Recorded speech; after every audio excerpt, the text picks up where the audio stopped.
Welcome back to another episode of the Scattered Abroad Joint podcast on the network of Scattered Abroad. I think it's something about you, Chase. Every time you've been on an episode this season, I mess myself up. We're in episode 5. This is Thomas and Matthew Doubt in Devotion. I have Matt McBrayer and Chase Green back with me here, and we're looking forward to getting into our study. We're talking about, as an episodic type theme for this episode, personal transformation in the gospel. But another theme could be also that Jesus calls both the doubter and the despised. And so what can we learn from Thomas about faith and uncertainty? I'd like to start by saying I'm a little bit more optimistic than perhaps some are when it comes to Thomas. And the reason I say that is I think Thomas is kind of an underrated apostle.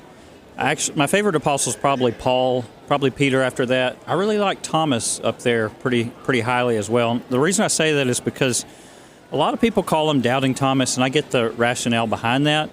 I prefer to call him Show Me the Evidence Thomas, because when we get to the end of the gospel account of John, Thomas wanted to see the evidence, but that's John 20 verses 24 and following. But I think Jesus' response there is telling. Jesus didn't condemn Thomas for asking for the evidence. He showed him, and then Thomas acknowledged, "My Lord and my God." And so I really like Thomas. I think maybe sometimes we give him too hard a time. I get it. We need to be careful and make sure that we're not doubting. But at the same time, it's okay to want to see what the evidence is as well. Yeah, I think we need to find a shorter name than that, though. Show me the evidence, Thomas. It's a little long. Evidently, Thomas. How about that? Is it evidently? I mean, evidently he was wrong. Or Apologetics Thomas. I don't know. AT. Yeah. Christian Somebody get evidence. Apologetics Press on the phone right now. Christian evidence is Thomas. CTE. No. Okay, Matt, what do you have on this? All right, getting us back on track here. It's Chase's fault. It's Chase's fault. It's always my fault. It's his prowess. You're just very intimidated. How many I get bees it. were in the world back when Thomas was alive? Hang on one second.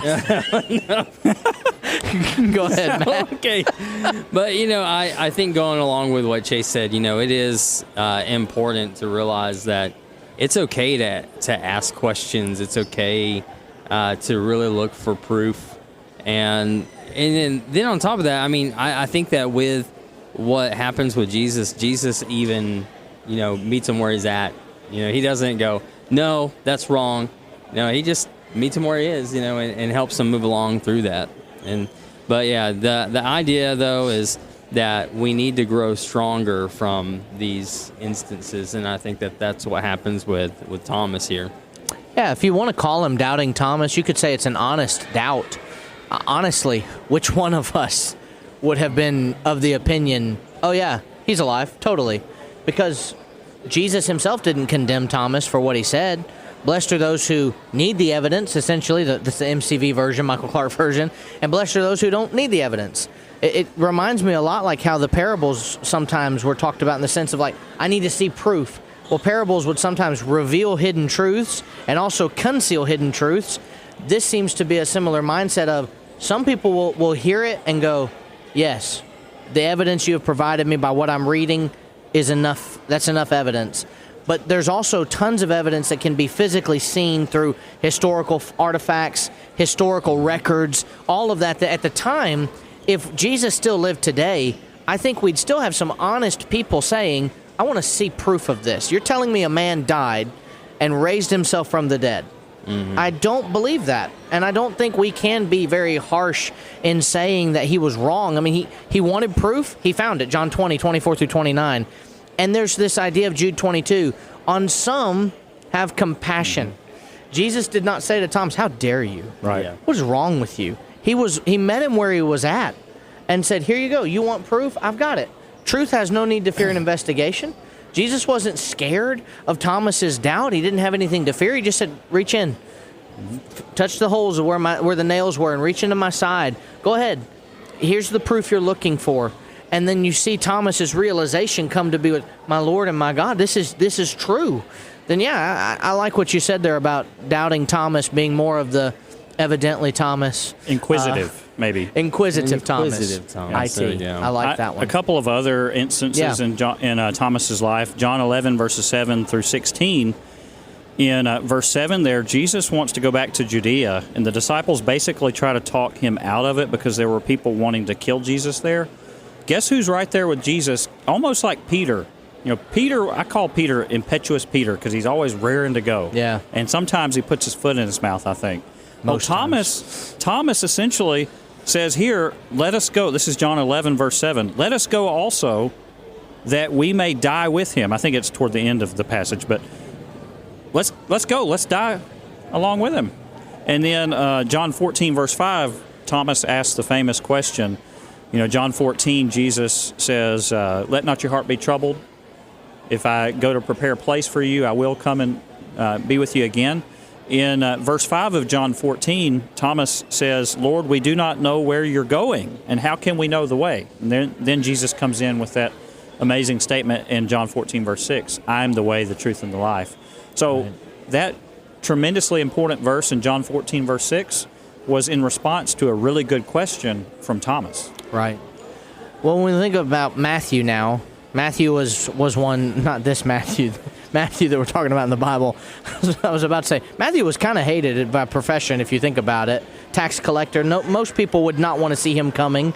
Even today, most people don't want to see somebody walking up that's a tax collector.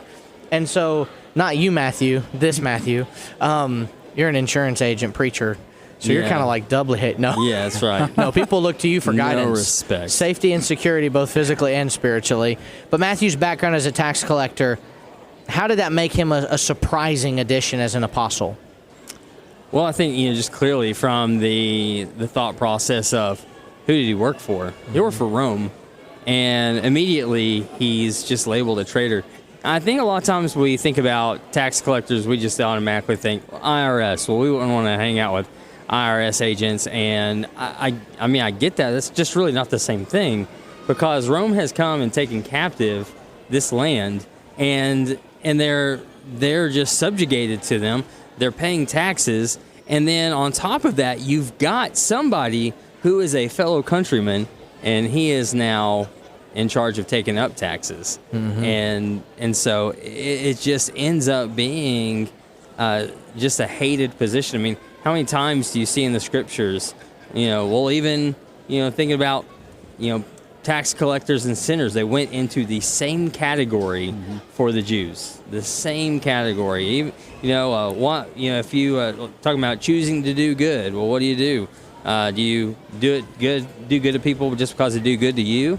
Well, even the sinners and publicans, tax collectors, don't they do the same thing?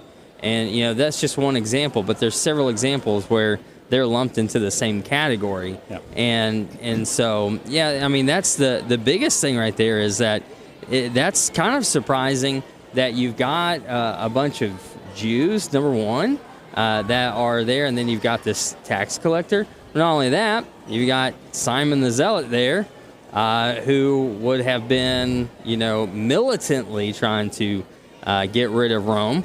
And therefore, somebody like Matthew is somebody who he would have aggressively, militantly tried to get rid of. And, those men would actually carry around daggers and hide them in their cloaks and walk up to Romans and just in a crowd and, stab them real quick and then walk away without ever being seen.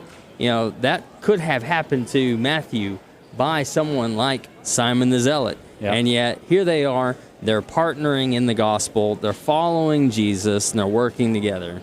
Most everyday people would have written off Matthew and all the other tax collectors, and they were considered traitors to the Jewish people. I think we need to be careful not to write off Matthew too early. I think of another example of a tax collector in that of Zacchaeus in Luke chapter 19. Luke 19, verse 8. Zacchaeus defends himself. A lot of people were writing him off too. But he defends himself in Luke 19, verse 8. He says, Look, Lord, I give half my goods to the poor. And if I've taken anything from anyone by false accusation, I restore fourfold. I think there's a couple different ideas that people have on what he meant by that. I take him at his word for it. I think Zacchaeus was the rare example of an honest tax collector. And is it possible that Matthew could have been another rare example of an honest tax collector that wasn't charging exorbitant rates and things like that? So I guess the point is just kind of bringing this to some application as far as when we deal with people. Sure. I think back to Samuel and how he was told, the Lord looks at the heart. We need to be careful and look at the heart as well, not the outward appearance. We need to be careful not to write certain people off. There's no way that person's interested in the gospel. That person's not interested. I bet he is. And then we go and actually that person's not interested. The other one would have been interested. We need to be careful not to just make, judgments that we really don't know what we're talking about. Yeah. So how do their stories show Christ's ability or power to change lives? Well, before I get into that, it'll kind of go with this, but I just kind of want to piggyback off what he just said. Chase said something important there.